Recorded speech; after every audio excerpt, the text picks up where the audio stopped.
So today I am inside the medium voltage switchgear factory and I am going to perform a high voltage test, aka the dielectric test, aka the power frequency withstand test on the switchgear panel that we have. You will learn about why do we perform this test, what is the criteria to pass this test, and I'll actually give you the demonstration for the steps that needs to be followed, and lastly we'll perform the actual test by applying the high voltage on our panel. So if you want to get those details, make sure you watch the video till the end. Hello everyone and welcome to the video. Now in the previous video, we saw a detailed walkthrough of a complete 12 kV switchgear lineup. And many of you commented on that video that you wanted to have a dedicated test video of high voltage testing. And here is the video. I'll explain you everything about the test in this video. But before we go towards that explanation part, a big shout out to New India Electricals for allowing us to shoot this video in the factory. Their factory is located in Tumkur, Karnataka, India. They produce switchgear up to 36 kilovolt and they supply to India and many other countries. We'll talk about more on them and their products later in this video. For now, let's jump in. Why do we perform the high voltage test?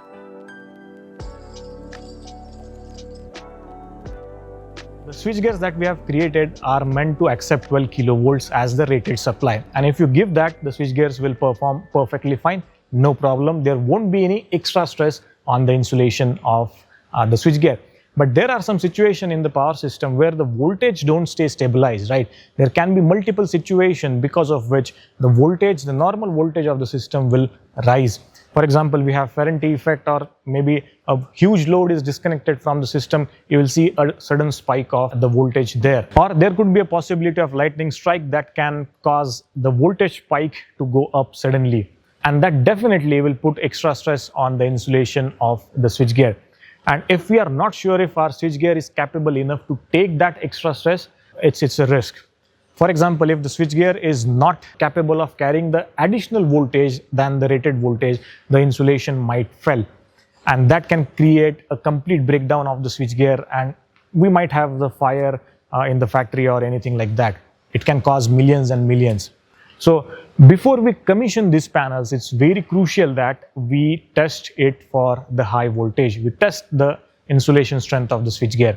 And for that very purpose, we perform the high voltage test on the switchgear.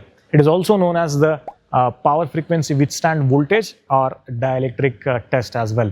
Now, dielectric test, you can say it when it is combined with the lightning impulse withstand and switching impulse when we go to 45 kV and above.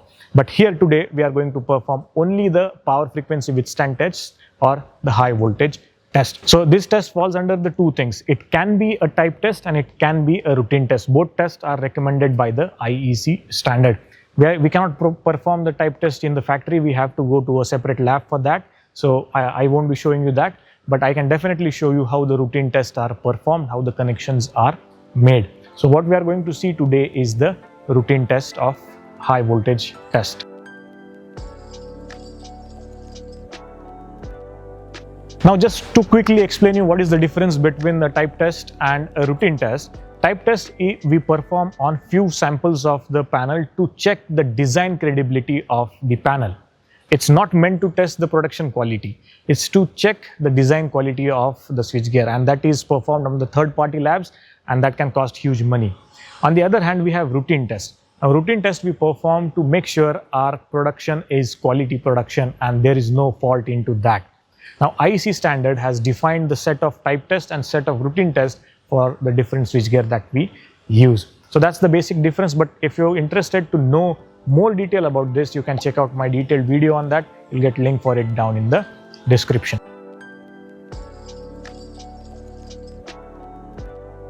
So now let's talk about what is the criteria to pass this test. When we can say a switchgear is capable enough to carry the high voltage, and when we can say a switchgear has passed this test. Well, the criteria is pretty simple. We are going to apply a high voltage, which is not the rated voltage, which will be much higher. I'll show you that. So for 12 kV panel, the IEC standard recommends 28 kilovolt for testing. And we are going to apply that voltage for 60 seconds. Now, why 60 seconds? Because the transients that we talked about, they don't remain in the system for a very long time, right? There will be a sudden spike. It will stay there for a few seconds or maybe even milliseconds, and then they will die down. So we test it only for 60 seconds or 1 minute. We'll apply that voltage and we'll wait for 1 minute.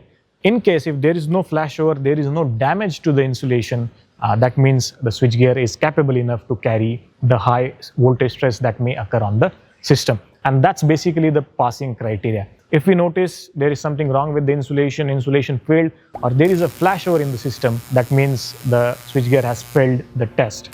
So yeah, that's the simple criteria. Now in the next part, we'll talk about the different steps that we need to follow to perform this test.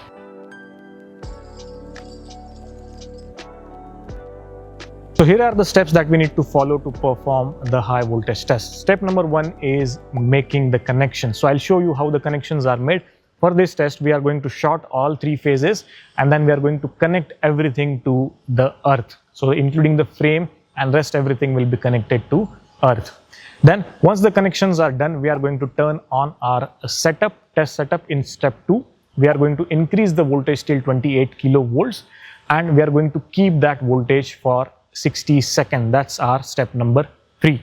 We'll keep it 60 seconds, we'll observe the panel. And then the final step, step number 4, we will disconnect the supply, will gradually reduce the voltage and bring it to 0. And most important part, will whatever trap charges are there in the bus bar, will ground them.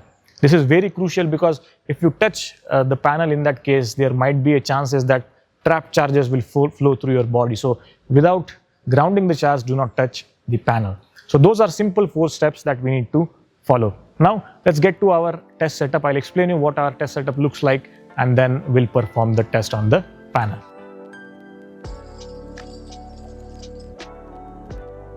So here is our test setup, and I'll explain you what is this test setup and what it can do and how we can test with this. Alright, so this is basically an auto transformer. You can see the auto transformer behind. This particular test setup has the capacity to go up to 30 kilovolts. That's our potential auto transformer.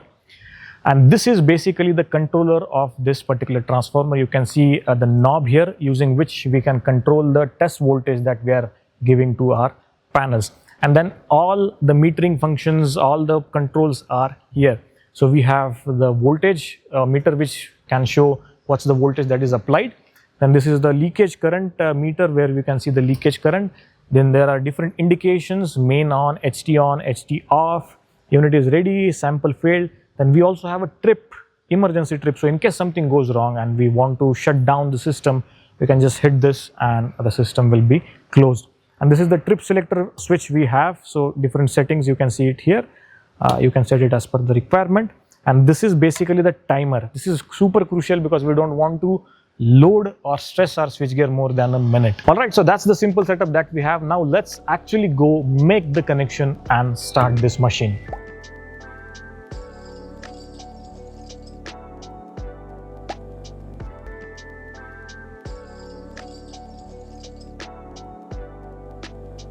So we are turning on the machine now.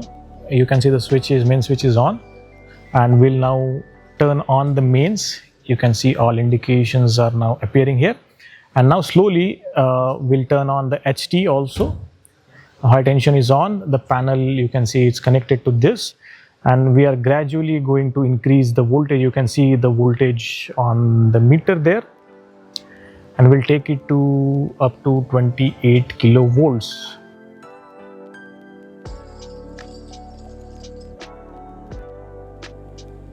And we have now started the timer. We'll keep this voltage till 60 seconds, and after that we'll check if everything is okay or we have some damage in the insulation.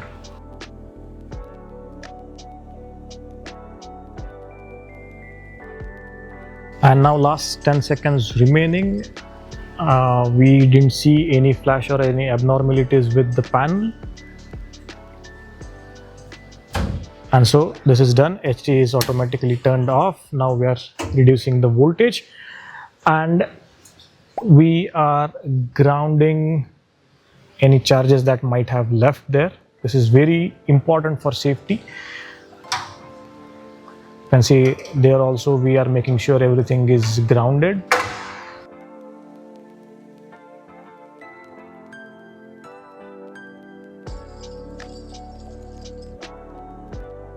So we didn't see any flashover on the panel. That means the panel have passed the test. We inspected the complete panel. We even grounded the trap charge, and after that we inspected the panels because we cannot go and touch that directly. There might be a risk. So safety first. We inspected. Nothing was, no abnormalities found. That means the panel passed the test. It's very important that we are 100% sure before we install this panel that the panel can take the high voltage that might occur in the system. I hope you found this useful. You understood why we perform this test, what is the passing criteria, steps involved, and the test setup. Now, before we close this video, a big shout out to the new India Electricals Limited for allowing us in shooting in their factory, which is located in Tumkur, Karnataka, India. They produce switchgear up to 36 kilovolts. They supply it to India, Nigeria, Africa, and many other countries. Along with that, they are also a major supplier of industrial motors. If you want to get in touch with them or want to know more about their products, just check out the link that is given in the description. And in the previous video, in their own factory, we also had a detailed walkthrough of the complete medium voltage switchgear lineup. The link for that video also you will find down in the description. Definitely go and check that out for a detailed overview. So that's all for this video, guys. Thank you so much for watching. I'll see you in the next one, but till then, keep watching, keep learning.